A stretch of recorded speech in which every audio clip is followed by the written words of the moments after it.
Hello everyone, this is Defense Politics Asia, and this is the summary for the day of 689 to 690 for the 13th to the 14th of January. So we're gonna start off with some frontline changes. So we go on to over to the Kupyansk Front. So let me pull out my. So at the Kupyansk Front, just in the eastern part of Sinkivka. So this is Sinkivka, this is Petropavlivka. So in the northeast of Petropavlivka, there is a geolocation of Ukrainian forces along this tree line. So this does not exactly change the front line per se, but because this entire area here, this golden area here, this is actually something like a gray zone. The my Russian front line previously stretched all the way to this point, while the Ukrainians one was here. So which means that with this geolocation, we can confirm that the Ukrainian forces actually have controlled this area and probably a bit more, the entire tree line as well. So this is the reason why there is this thing. So it's not exactly a big frontline changes, it's just a clarification of the front line. And in this area here, the ground is flat, so so nothing really much, it's just a tree line. So most likely this tree line is now Ukrainian. So over at the next frontline change is over here at this this is Kreminna Front, or the southern part of Svatove Front, in the northeastern part of Nevsky. So or in the southeastern part of Makiivka. So this is Makiivka, and the change here is actually the Russian forces have actually taken this entire tree line. They have actually managed to progress and capture this tree line. This is actually reported by Deep State UA. So this is actually the what happened, and this is actually you can see this is a progression towards Makiivka, and the Russian forces is likely to continue to try to push this direction towards the south of Makiivka and create some kind of a stronghold or a launch pad, for them to actually attack into the southern part of Makiivka in this direction. So that's it from this area. The other frontline changes is over at the Bakhmut Front. So this is Bakhmut city, and in the Bohdanivka region. So this is Bohdanivka. This area is Bohdanivka. The Russian forces, according to Ryba, claims that they have the Russian forces make progress along the tree line. Based on the way how the Ryba's mapping goes, the Ryba's mapping seems to draw as if that they have captured the entire of the tree line. So this is actually only a frontline change for the Russian side. The Ukrainian mapping remains the same. The Ukrainian mapping remains to be like this. It is the change of only the Russian mapping. So the Russian forces, according to the Russians, have moved and captured a lot of this northern outskirts of Bohdanivka. And there's another thing to talk about Bohdanivka is the terrain over here. If you can see, Bohdanivka is over at the low ground, and this is actually happening over on the high ground. And but there is no threat to Bohdanivka just yet, because the Ukrainian forces seems to still have control over this important tree line that is overlooking Bohdanivka. So the Russians are only pushing in this direction. So until this area here has been captured, then it is not a very big threat to the Bohdanivka region just yet, the village just yet. But if the Russians are along this tree line, if they capture this tree line, then I think the Ukrainian forces will have no choice but to withdraw from Bohdanivka into the more secured regions around the trees, or to the next settlement, which is, I believe, Chasivia. So oh no, sorry, it's Kreminna. So they will have to withdraw, because they will not be able to hold this position if the Russians are along the reach. So you can see the reach is very, very high as compared to the settlement. The other frontline changes, oops, I just closed it and it just disappeared. Okay, never mind. The other frontline change is actually over at the Avdiivka Front, along the coke plant. So this is another of the clarification. It's not exactly a frontline change, because the Ukrainian forces was airstrike on this position. So this shows that previous claims of any Russian attack into this area here is now invalidated. They probably already withdrawn because they cannot hold positions within this area here. So the coke plant region is clearly still under Ukrainian control. So no change in terms of that. And one final frontline change is over here at the Makiivka, Georgievka region. So the main change is actually over this area here. We previously already have reported before the frontline changes of Ukrainian forces are geolocated here. And now the latest frontline change is actually the Russian forces geolocated here. Ukrainians is actually here, and this mapping slightly not updated. Later you will see in the other mapping that I didn't draw it so far already. So the frontline is around this area here, and so the Russians FPV drone the Ukrainians on the 13th of January around here. The Russians got the FPV drones over here on the 14th or the 15th. So so this is definitely where the front line is being cut somewhere around this area here. They are basically I think they can hear each other if they shout, and this is a slow progression but a continuous progression by the Russians from the northern part of Makiivka towards the northern part of Heorhiivka. So this is ongoing. So these are the frontline changes. Weather patterns remains is going to be still snowy and whatnot, because you can see a lot of clouds still moving around. So yeah, expect snow. I'm not sure the weather, the temperature, because I didn't check the temperature, but based on the footages that I've seen, all the footages are snowy, so it's definitely quite cold. So we go back to our normal mapping. I just want to refer back to the Makiivka region. It's supposed to look, oh, it didn't update, no wonder. Okay, it's supposed to be a bit lower, like this. It should be like this. Yeah. So we move on to this area, to the frontline reporting, the strategy and tactical reporting. We over at the Kupyansk Front. So this, oh, before we go to Kupyansk Front, there's one important thing to talk about. The Ukrainians have claimed that they have shot down an A50 radar plane and a Il-22 area command or air control command post. So you can see the Il-22 air control post and an A50 long range radar detection aircraft. This is actually reported by the Ukrainian Defense Ministry Air Force. So this is an official statement from the Ukrainians. The Russian Defense Ministry have not said anything just yet. What we do have is that Rybar made a comment saying that it would be quite bad, because due to the fact that A50 is a very rare aircraft in the Russian Air Force, and they actually gave us a position. So the Rybar said that it happened around the Sea of Azov. However, a lot of question was not answered according to the Russian OSINT, basically saying that there is no information regarding how they were shot down or attacked, from where, with what weaponry. So that's actually very something that I was actually also asking. How are the Ukrainians able to shoot down this aircraft from this kind of distance? So because at this distance, it's basically pretty safe for Russian aircraft. So it's kind of unclear what was the weapon that was used.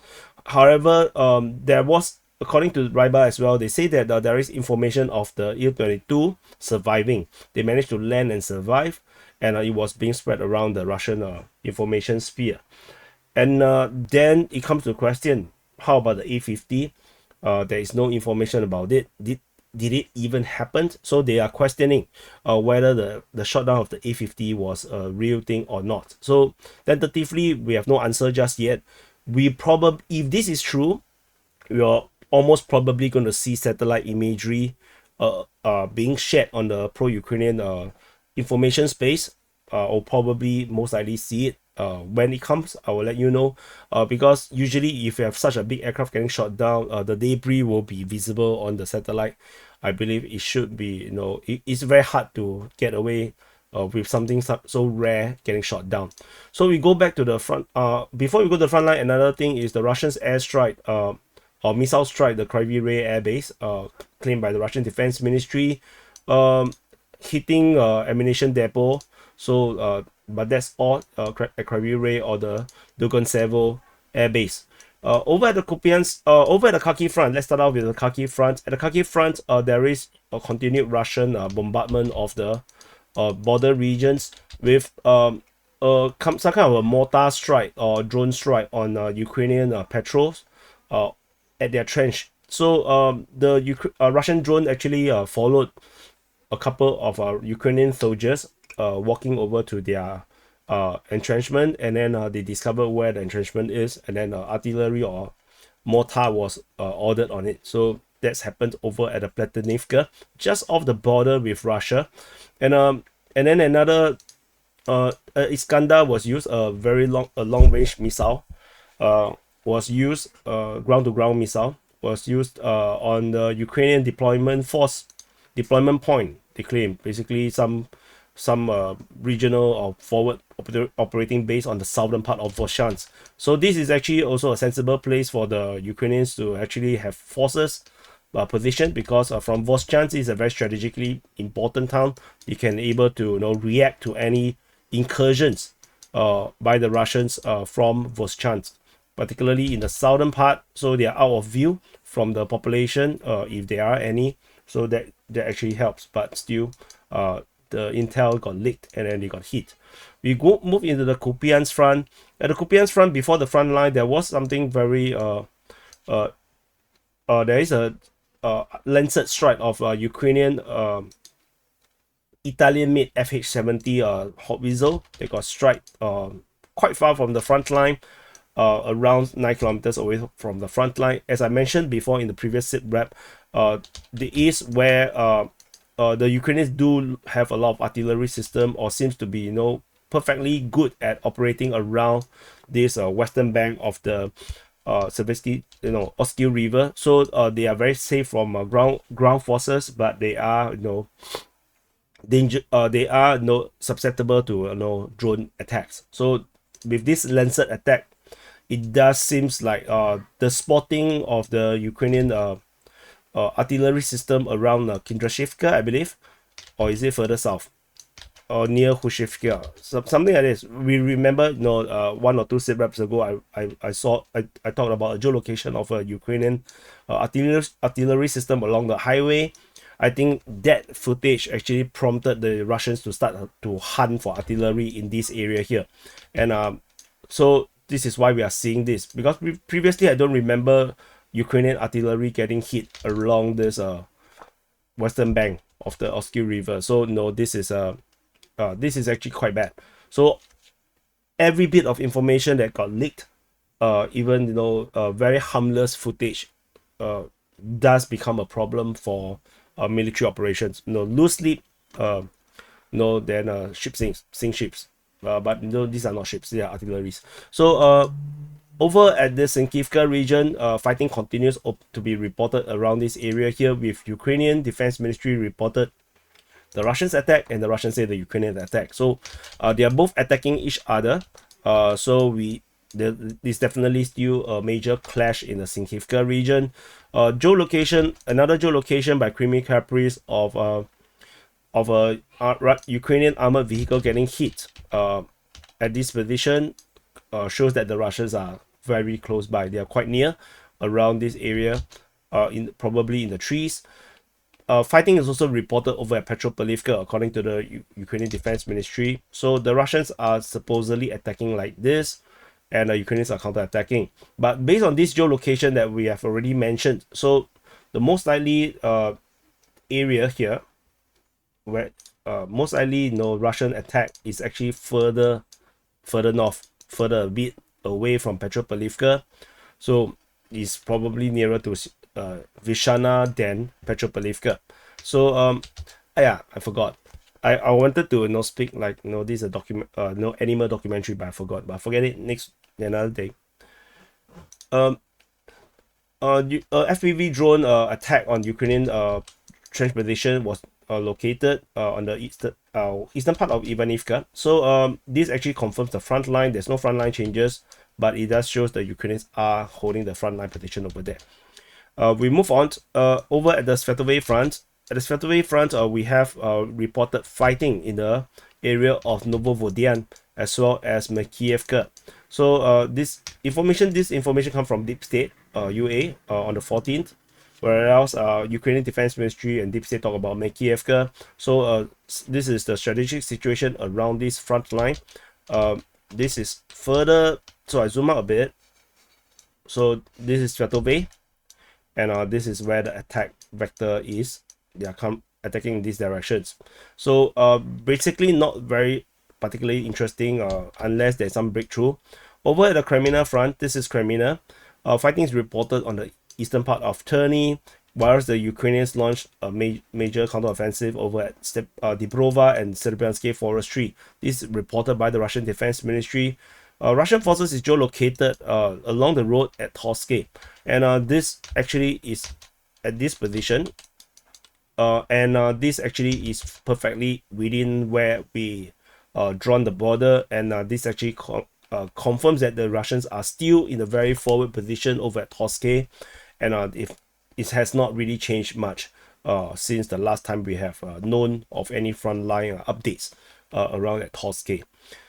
We move into the Siversk Front. Siversk Front is getting a bit hot, with the Russian forces attacking in multiple directions at Heorhiivka in the Luhansk region, Verkhonoe at Sperne, in between Sperne and Vesele, and at Vesele, with Ukrainian forces counter-attacking over at Sperne as well as Vesele. So and then there is artillery shelling at Siversk being geolocated. So the situation here becomes a bit hot. I'm not sure if this is part of some major offensive operation by the Russians in this area here, but this is actually mentioned also by Ryba that things is getting very hot in this area here.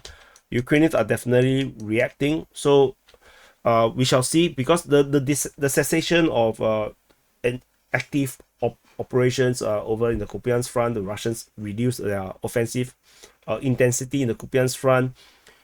Might be a reaction where they have probably successfully draw enough Ukrainian troops into the Kupyansk Front, and now they are trying to attack in a different front line.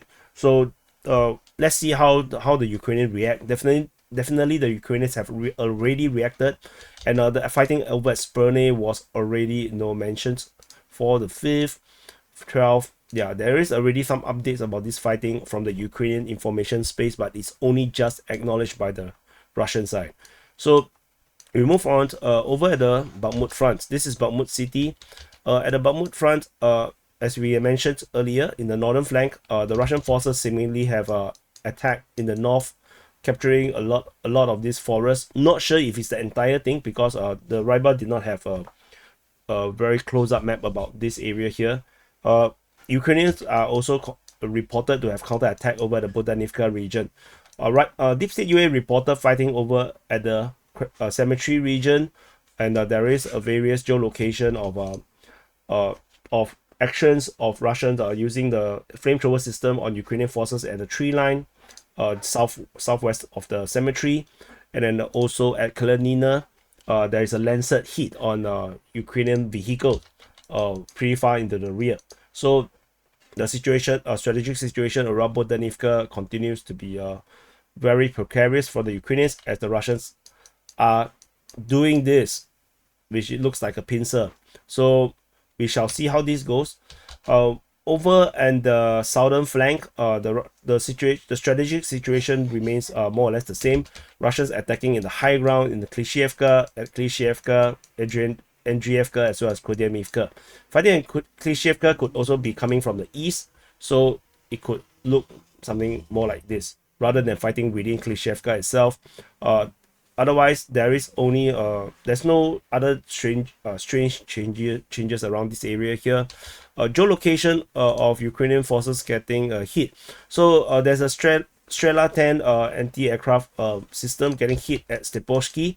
So this is interesting, which means the Ukrainians have pull up some air defense into this area to prevent Russian airstrikes by the Sukhoi 25 or the helicopters. But yeah, it got spotted and then got lancet by the, I believe it's lancet. Let me see. I forgot. I think need to look at the footage, but yeah, they got hit. So that is quite sad for the Ukrainians. So we move on over at the Niu-York Front. At the Niu-York Front, the Russian Defense Ministry claims that the Ukrainians are attacking in the area of New York. So for both days, the past 48 hours, the Ukrainians are attacking in the area here. We are not sure exactly where exactly the front line, the battle is being fought. So we shall continue to wait and see if we have further information. Moving into the Avdiivka front, at the Avdiivka front, strategic situation remains very similar. Russians attacking in the area of Bakhmutivka towards Ocheretini and at Stepove in the northern part of Avdiivka at Zheveny, Pervomaisky, and Nevelsky. Ukrainians counterattack over at Nevelsky.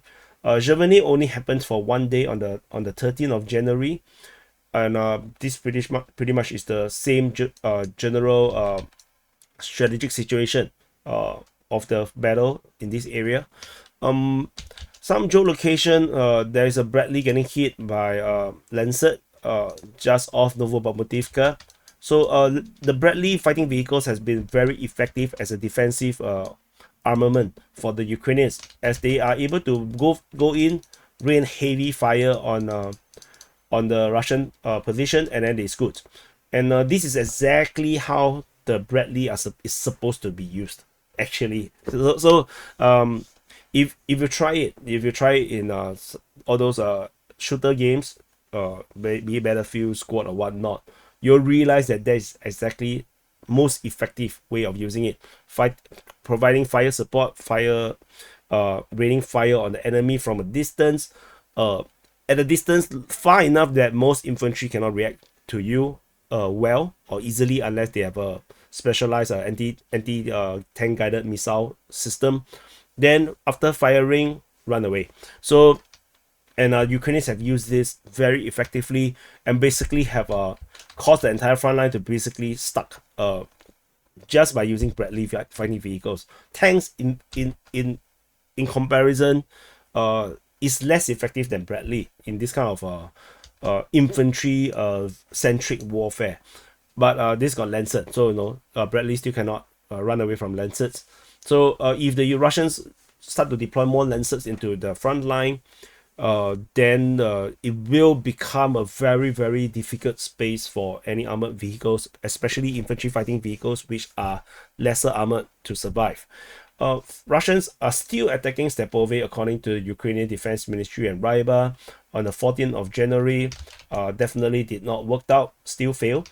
And yeah, I forgot this should be a camera cut.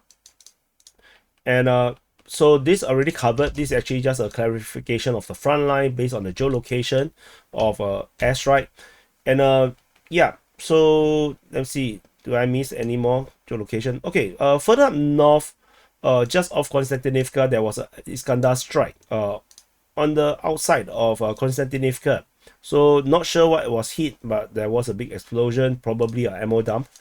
And yeah, let's move on into the Donetsk Front. This is Donetsk city, and this is the Donetsk Front. At the Donetsk Front, this area is also heating up.